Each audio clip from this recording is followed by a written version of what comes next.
A dramatic finish gave the Indiana Fever the victory as Caitlin Clark buried a stunning 31-foot buzzer beater with just 2 seconds remaining, marking the first game-winning shot of her WNBA career and sending the arena into a frenzy. The scoreboard showed 78-76, but the outcome was only part of the story. Within 48 hours, tickets for the Fever's next home game completely disappeared, not because of the win itself, but because of what fans learned afterward. The play that led to Clark's heroics was never intended for her, and once that information surfaced through radio discussions, social media reactions, and unexpected camera footage, supporters made their frustration impossible to ignore. Many believed the right shot came from the wrong plan. To understand the controversy, every detail matters. Indiana trailed the Washington Mystics 76-75 with only 3 seconds left. Clark had just missed 2 straight free throws, a sequence that could have defined the night negatively, before head coach Stephanie White called a timeout. What unfolded during those next 30 seconds became one of the most debated coaching decisions of the season. The drawn-up play used Clark as a decoy, assigning her to set a screen for Lexi Hull, while Kelsey Mitchell served as the primary scoring option.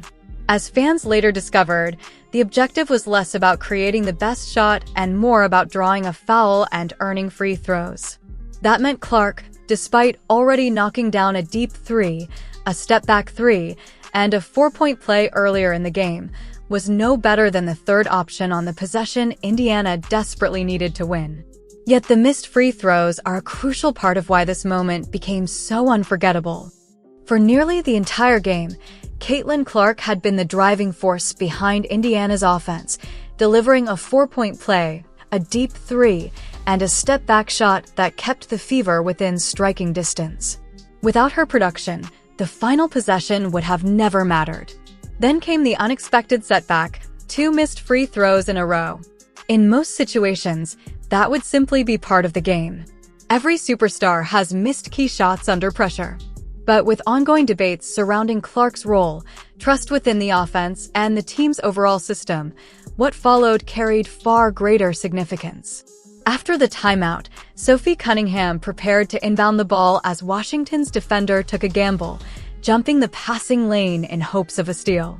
The risk failed completely, creating a massive opening that left Clark standing alone near the logo, 31 feet from the basket with only 2 seconds remaining.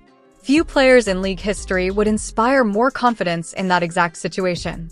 Cunningham fired the pass. Clark gathered herself, planted her feet, and launched. The shot sailed through the air and dropped cleanly through the net. Indiana 78, Washington 76. It was the first go-ahead buzzer beater of Clark's WNBA career, delivered from 31 feet away under maximum pressure just moments after missing 2 critical free throws. The sheer improbability of recovering from that disappointment and immediately producing one of the biggest shots of the season is what makes the moment so difficult to comprehend.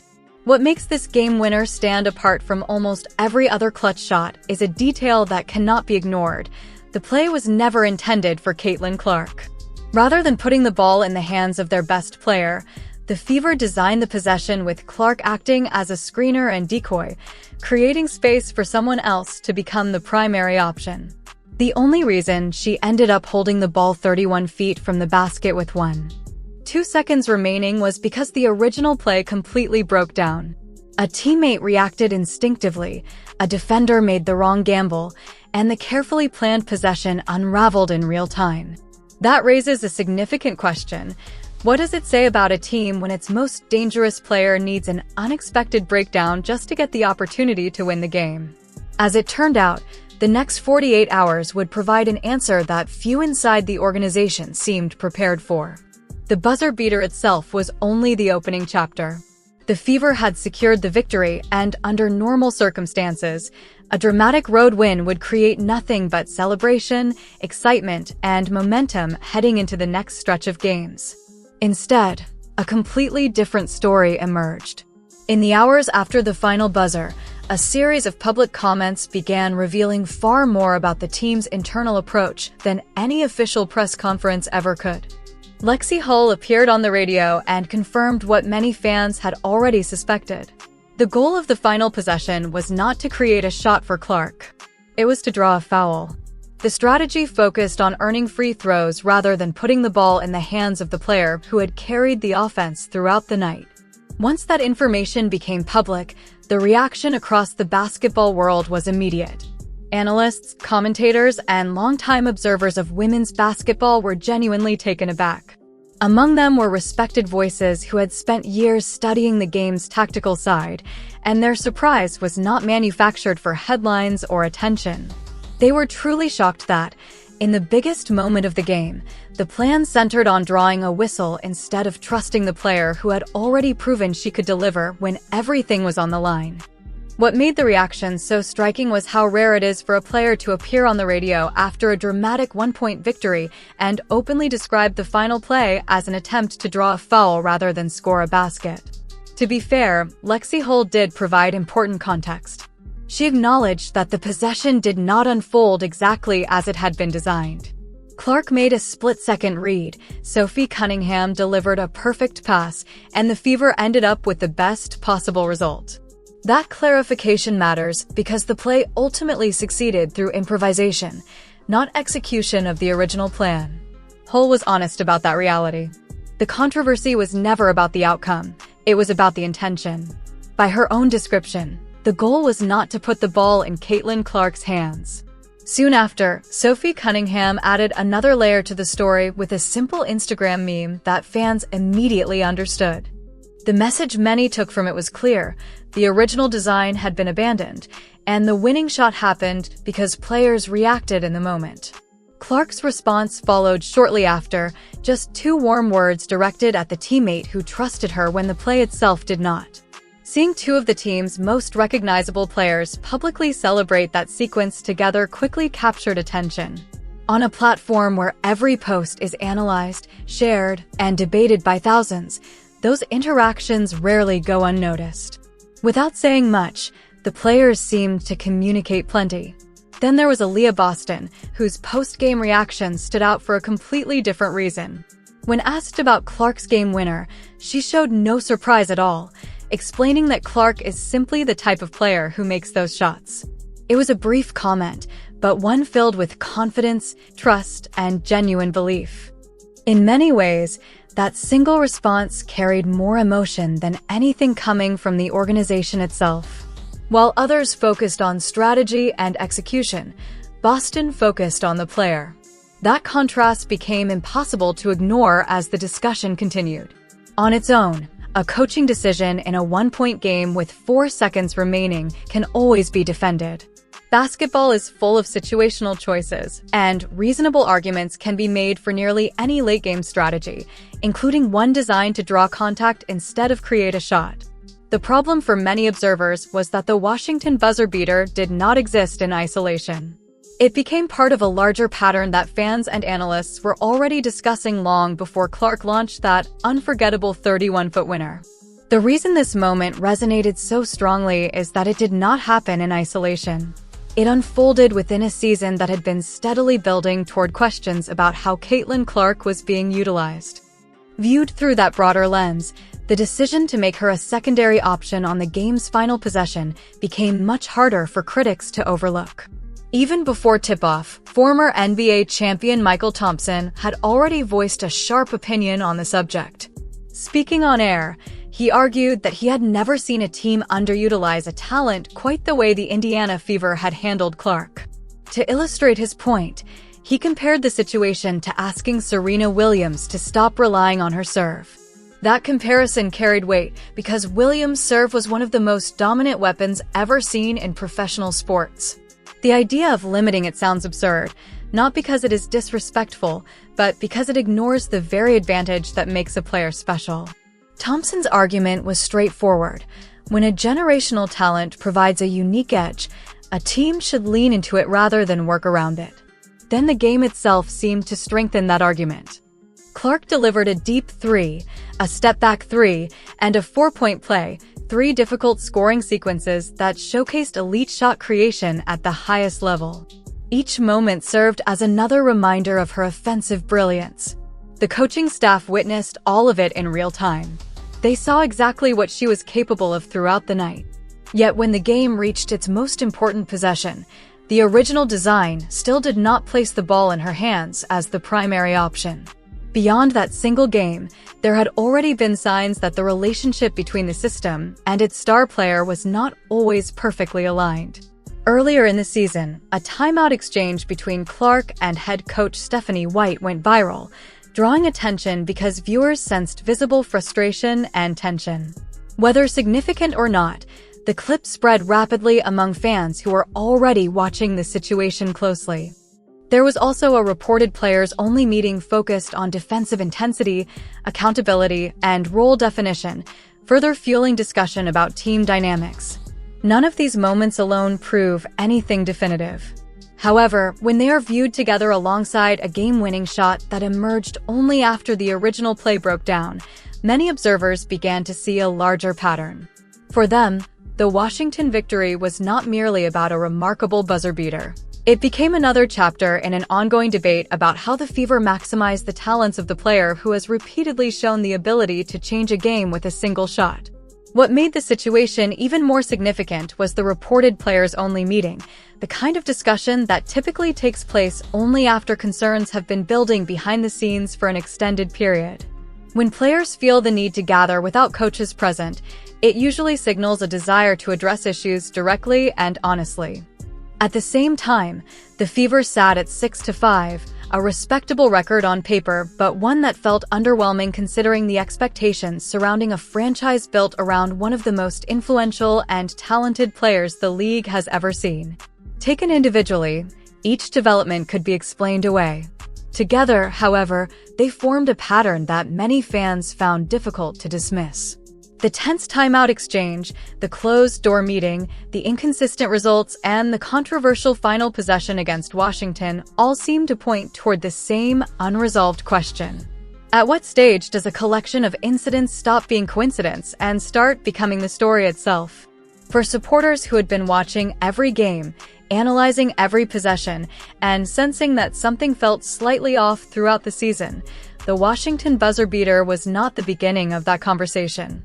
It was simply the moment the conversation became impossible to avoid. What happened afterward only intensified that feeling.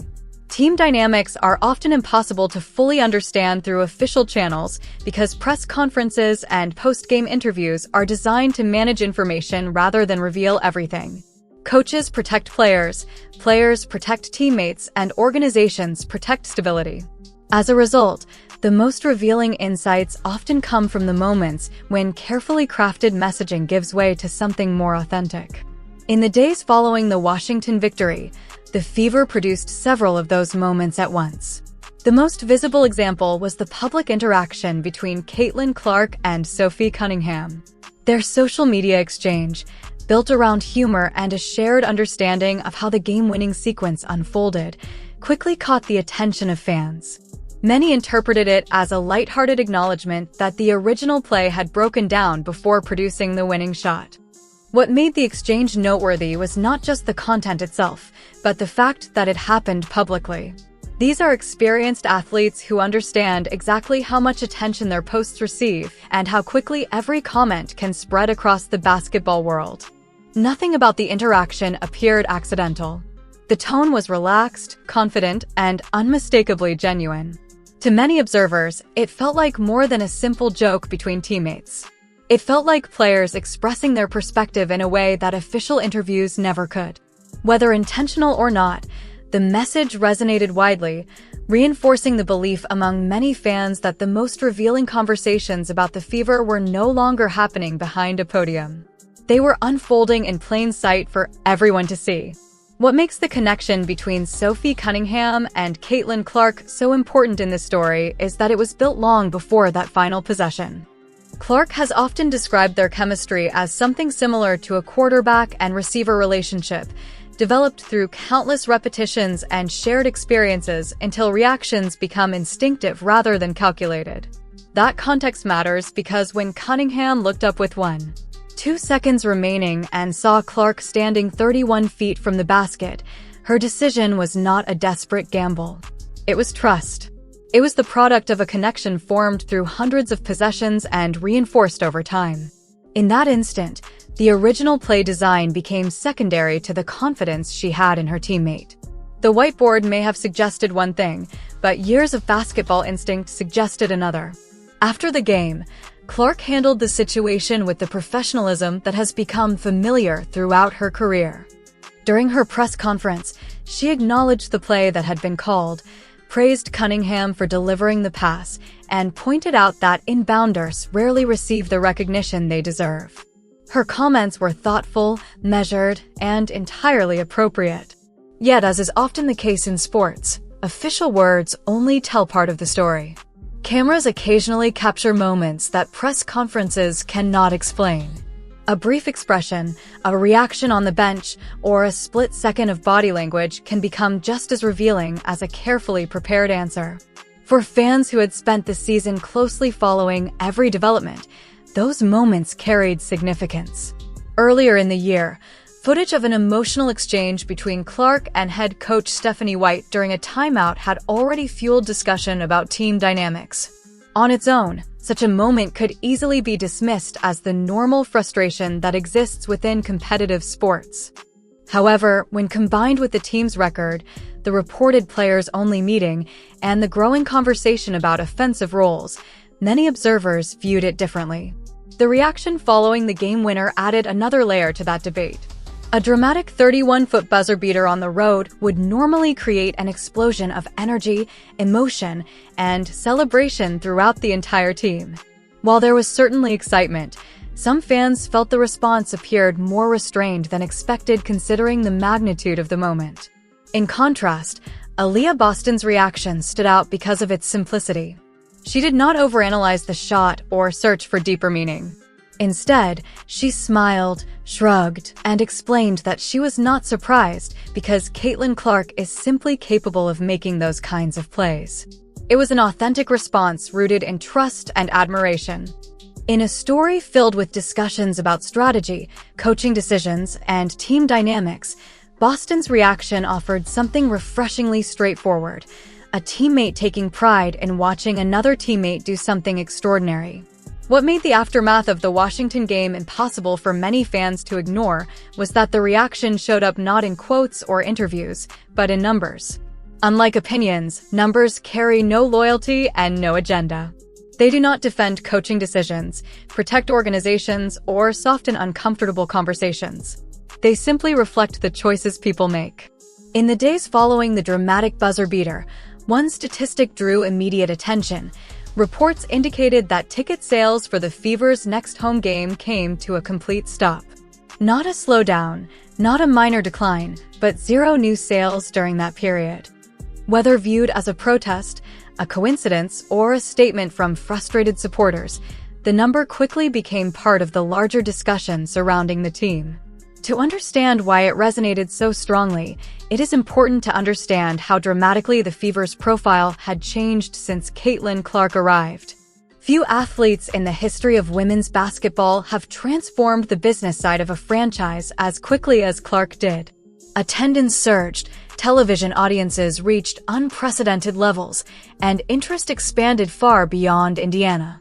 Fans traveled across the country, purchased merchandise in record numbers, and followed the team with a level of commitment rarely seen before.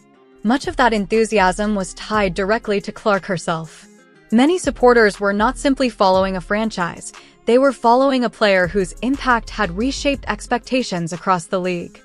That distinction matters because when fans invest emotionally and financially in an individual athlete, they naturally pay close attention to how that athlete is being used. As details surrounding the Washington game became public, including discussions about the original design of the final possession, many fans interpreted the situation through that lens.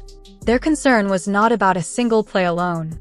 It was about whether the team was maximizing the talents of the player they believed had become the centerpiece of the league's growth. Over the last 2 seasons, conversations about the WNBA's rising attendance, expanding media reach, increased sponsorships, and growing visibility have frequently included Clark's name as a major factor. Her presence has consistently influenced television ratings, ticket demand, and overall fan engagement in ways that stand out historically. Because of that reality, many supporters naturally connect the team's success on the court with how effectively it places its most influential player in positions to impact games. When Clark is featured prominently, when the offense flows through her strengths, and when critical moments appear to trust her abilities, fan enthusiasm often follows.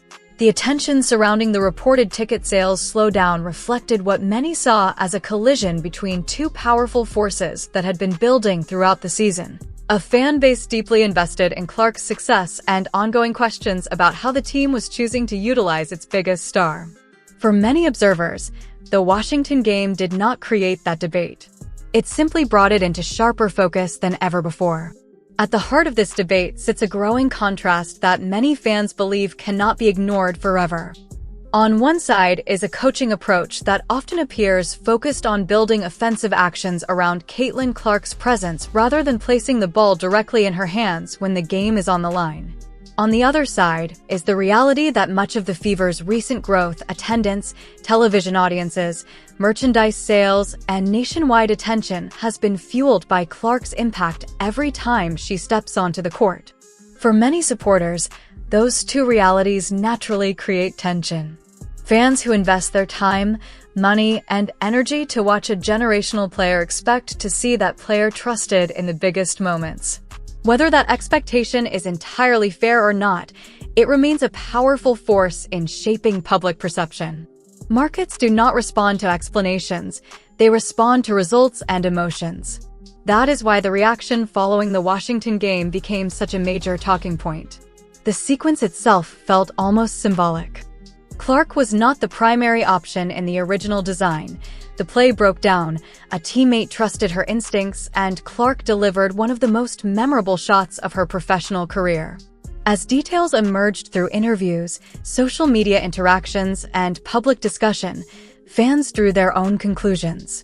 The conversation expanded beyond a single possession and evolved into a broader debate about trust, roles, and organizational direction. What made the situation remarkable was that none of this happened after a disappointing loss. The Fever actually won the game in dramatic fashion. Yet, even in victory, the questions remained. The game-winning shot solved the scoreboard problem, but it did not end the discussion surrounding how the team approaches its biggest moments. In many ways, it intensified it. The lasting image from that night is not just the ball dropping through the net from 31 feet away. It is the fact that the moment existed only because the original play unfolded differently than planned. Clark once again found a way to change the outcome, even when the possession was not initially built around her. That reality leaves fans with a question that continues to drive conversation across the basketball world. If Clark can deliver when the play breaks down, how much more dangerous could the Fever become when the biggest moments are designed specifically for her from the very beginning? Let us know your thoughts in the comments, and if you enjoyed this breakdown, be sure to like the video and subscribe for more WNBA coverage and analysis.